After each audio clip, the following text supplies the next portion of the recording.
ساری دنیا جا رہی ہے وہاں نہیں جانا.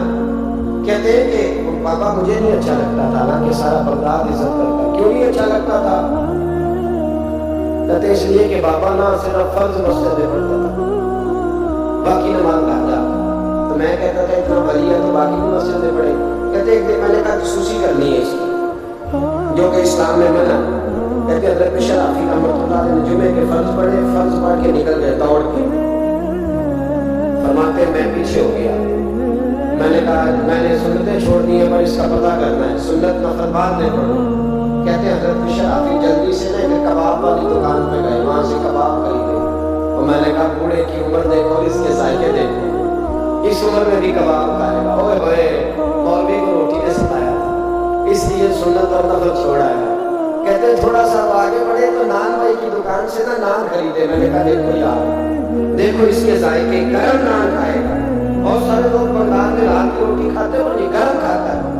کہتے ہیں حضرت وہ نان اور کباب لے کے نا جنگل کی طرف مڑے تو میرے دل میں خیال آیا یار بڑا اس آدمی کا عجیب ذہن ہے.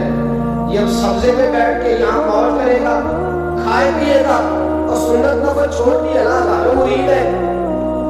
کہتے حضرت جنگل میں داخل ہوئے، تھوڑا سا سفر کیا تو کچی آبادی آ گئی. کچی آبادی، ایک کچے مکان کی ٹوٹا ہوا دروازہ، باہر سے کنڈی لگی. بغداد کے ننگے پاؤں چلنے والے ہزاروں مریدوں کے اس پیر نے کنڈی کھولی، اندر گئے. ایک فالج زدہ بابا جی بیٹھے. کہتے حضرت بشر آفی نے اپنی پگڑی کھولی اور اس آدمی کے منہ سے پانی نکل رہا تھا، لال ٹپک رہے تھے. کہتے پہلے اپنی پگڑی سے منہ صاف کیا، پھر پیالے سے پانی ڈال کے منہ دھویا، پھر حضرت اس کے ٹانگوں پہ کپڑا ڈال کے روٹی کا لقمہ توڑ کے اس کے منہ میں ڈال کے کہنے لگے بابا ناراض نہ ہونا، جمعے والے دن مجھے دیر ہو جاتی ہے، ابھی تو میں نے سنت اور نفل بھی پڑھ لی ہے، ناراض نہ ہونا مجھے دیر ہو جاتی ہے.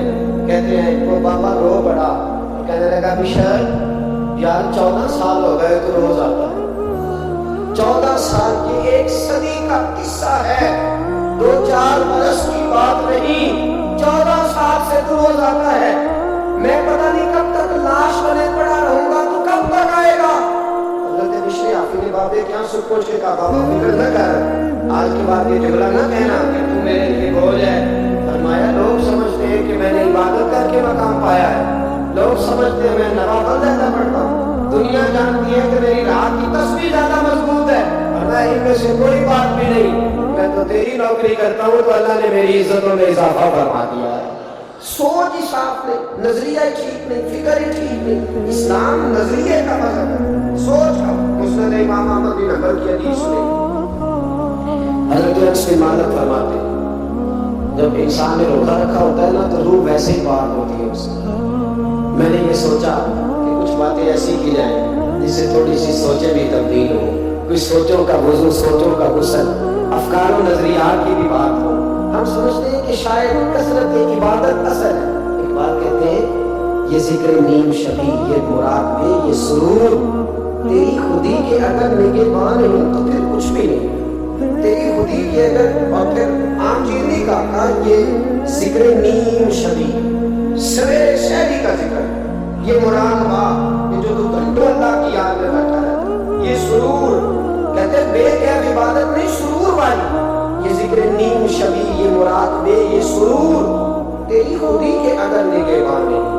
اگر تیرے نظریے کو نہیں بدل سکے، تیری سوچ نہیں بدل سکے، تیرا ایمان مضبوط نہیں کر سکے، تیری خودی کے اگر نگہباں نہیں تو پھر کچھ بھی نہیں. اور پھر نے کہہ بھی دیا لا الہ الا اللہ تو کیا حاصل؟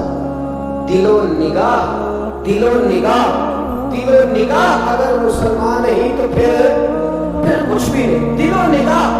اقبال کہتے ہیں ایک دل کا کلمہ پڑھ، دوسرا نظر کا کلمہ پڑھ، ان پہ پابندی لگا. دل و نگاہ اگر مسلمان نہیں تو پھر تو کچھ بھی نہیں، کچھ بھی نہیں. حضرت اس کی مانا کہتے ہیں میں حضور کے پاس بیٹھا تھا، حضرت عبداللہ ابن عمر بھی بیٹھے تھے، کوئی بات ہو رہی تھی، ایک حجرے میں بیٹھے تھے، دروازے پر دستک ہوئی. مسند امام احمد میں حدیث ہے، نبی پاک علیہ السلام نے فرمایا انس دروازہ کھولو. دروازے پہ وہ بندہ ہے جس کو اللہ بغیر حساب کتاب جنت عطا فرمائے گا، وہ بندہ ہے دروازے پہ. حضرت انس انس بن مالک کہتے ہیں میں نے دروازہ کھولا تو بندہ دیکھا، غریب سا ایک انصاری سے آتی اور بندہ بڑا سادہ، وضو تازہ کر کے آیا ہے تو پانی کے قطرے داڑھی سے بہہ رہے اور چمڑے کے جوتے اس نے لپیٹ کے نا تو بغل میں چھپائے ہوئے، آ کے اللہ کی حالت میں بیٹھا، حضور سے دو چار باتیں کی چلا گیا۔ ہم اس کا رنگ دیکھتے رہے اور مصطفیٰ کا کرم دیکھتے رہے۔ اس کو حضور نے جنتی کہا ہے۔ کہتے ہیں اگلے دن اسی ٹائم اسی وقت ہم حضور کے پاس بیٹھے تھے، پھر دروازے پہ دستک، حضور نے فرمایا دروازہ کھولو، دروازے پہ وہ بندہ ہے جسے اللہ بغیر حساب کتاب جنت عطا فرمائے گا، بغیر حساب۔ کہتے ہیں دروازہ کھولا اور جیسے ہی میری نظر پڑی، بندہ بھی وہی ہے جو کل آیا تھا اور انداز بھی وہی ہے جو کل تھا، اسی طرح پانی کے قطرے، اسی طرح جوتے بدل میں۔ السلام علیکم، کل حضور فلاں بات کی تفصیل پوچھنی مجھ سے رہ گئی تھی، غلطی ہوگی دوبارہ آیا۔ اس نے اپنے گفتگو کی چند جملوں میں بات سمیٹی چلا گیا۔ فرماتے اتفاق کی بات کے دن تیسرا، بندے بھی ہم دونوں، میں اور عبداللہ ابن عمر، حضرت انس بن مالک کہتے ہیں دونوں بیٹھے تھے، سیم ٹائم سیم ڈے۔ پھر دستک ہوئی، حضور نے فرمایا دروازہ کھولو اور مسکرا کے فرمایا دروازے پہ وہ بندہ ہے جسے اللہ بغیر حساب کتاب جنت عطا فرمائے گا۔ کہتے ہیں کھل اٹھے ہمارے چہرے، باہر گئے، دستک ہوئی تھی، دروازہ کھولا۔ فرماتے ہیں مجھے یقین تھا وہی ہوگا جو 2 دن پہلے آیا، اور میرے یقین کے مطابق ہی کام ہوا، وہی بندہ تھا جو کل بھی تھا، جو پرسوں بھی تھا، حالت اور کیفیت اور انداز بھی وہی تھا۔ پانی کے قطرے بہ رہے ہیں اور اس شخص نے جوتے بغل میں دبائے ہوئے خدمت میں حاضر ہوا، بیٹھ گیا، بات چیت کی، چلا گیا۔ حضرت انس بن مالک کہتے ہیں تھوڑی دیر ہوئی تو حضور بھی تشریف لے گئے۔ حضرت عبداللہ ابن عمر مجھے کہنے لگے یار ویسے کتنے اس کے نصیب ہیں، کتنے نصیب ہیں، کوئی آیا لے کے چلا گیا، کوئی آیا لے کے چلا گیا، کوئی عمر بھر بھی نہ پا سکا۔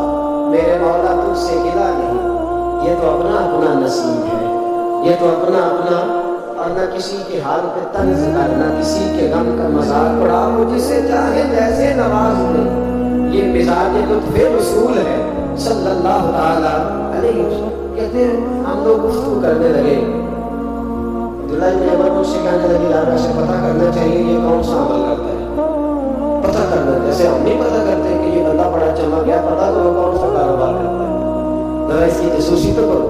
اور بندے بھی بڑے سمجھدار ہیں، وہ سائڈ بزنس نہیں بتاتے، وہ کہتے ہیں مجھے میرا علیحدہ ہے وہ نہیں بتانا، کہیں یہ نہ شروع کر دیں۔ حالانکہ انسان کے پاس جو خوبی جو اللہ نے اسے دولت دینی ہوتی ہے وہ اپنا اپنا نصیب ہوتا ہے، وہ گھر میں بیٹھے بھی عطا کرتا ہے۔ کہتے ہیں کہ پتہ کرو کیا عمل کرتا ہے۔ حضرت عبداللہ ابن عمر کہتے ہیں میں اس کے پیچھے ہو گیا، اس سے سلام لی تو میں نے کہا مجھے 2-3 دن کے لیے مہمان بنا لو گے؟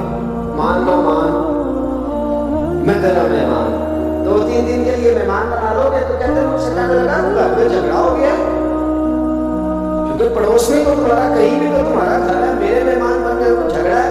تو میں نے کہا چلو ایسے ہی سمجھ لو اور مجھے مہمان بنا لو۔ کہتے ہیں میں 3 دن اور 3 راتیں اس شخص کے ساتھ رہا، وہ کتنا صدقہ کرتا ہے میں نوٹ کرتا رہا، نماز کتنی پڑھتا ہے، اس کا کیا، میں چاہتا تھا کہ وہ عمل مجھے ملے، اس کی برکت سے مصطفیٰ نے اسے 3 مرتبہ جنتی فرمایا تاکہ وہ کیفیات مجھے بھی ملے۔ عبداللہ ابن عمر کہتے ہیں کہ میں نے کوئی خاص چیز نہیں دیکھی، وہ عشاء پڑھتا تو فجر تک بستر پہ کروٹیں لیتا، تو میں الحمدللہ اٹھ کے تہجد بھی پڑھتا، نوافل بھی پڑھتا۔ کہتے ہیں میں 1 سپارہ پڑھتا، میں 3 پڑھتا۔ فرماتے اس نے 3 دنوں میں کھجور بھی صدقہ نہیں دی، تو کھجور بھی، اور میں نے بڑے بڑے غریبوں کی مدد کی۔ میں کہنے لگا کہ عمل تو میرا زیادہ ہے اس سے، پھر خوبی کیا ہے؟ خاص توجہ کرنا، اسلام اور دین کا جو فکری اساس، جو فکری اساس ہمیں صحابہ نے دی۔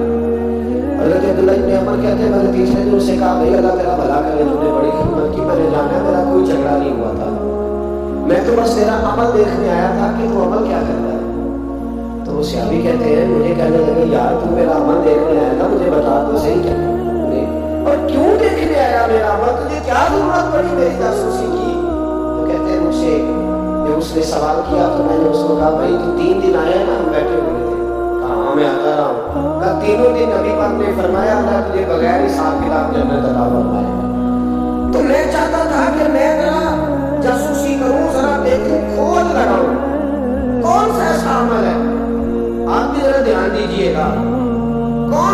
عمل ہے؟ حالانکہ تو شام پڑھتا ہے، روز فجر پڑھتا ہے، میں تہجد بھی پڑھتا ہوں، تیرا سکھانا ایک ہے، میرے تین ہے۔ کون سا ایسا عمل ہے جس کے سبب تجھے جنت ملے گی؟ کہتے ہیں اسے آگے کہنے لگے یار کوئی ایسا عمل نہیں، کوئی شے نہیں، میں اس قابل ہی نہیں، من آنم کہ من دانم، جو میں ہوں مجھے پتا ہے۔ پھر کوئی بات تو ہوگی، تیری مہربانی بتا دے، میں نے 3 دن 3 راتیں محنت کی ہے، بتا دے۔ کہتے ہیں وہ کہنے لگے میں تجھے بتاؤں نا تو پھر سن، میں جب رات کو سوتا ہوں تو اپنے دل پہ نظر ڈالتا، اور سویرے جب اٹھتا ہوں تو پھر اپنے دل پہ نظر ڈالتا، موبائل پہ نہیں، کنجی پہ نہیں کہ چابیاں کدھر، بٹوے پہ نہیں، میں رات کو سوتے ہوئے بھی اپنے دل پہ نظر ڈالتا ہوں، سویرے اٹھتے ہوئے بھی میں سب سے پہلے اپنے دل پہ نظر ڈالتا ہوں۔ فرماتے ہیں الحمدللہ میرے دل میں کسی کا حسد نہیں، کسی کے بارے میں کوئی کینہ نہیں، کوئی کسی کے بارے میں میل نہیں، میں اللہ کے ہر بندے کے بارے میں سوچ نظریہ فکر اچھی رکھتا ہوں۔ اور فرمایا میں تیرے بارے میں بھی اللہ یہی سوچتا ہوں کہ تو مجھ سے زیادہ نہیں۔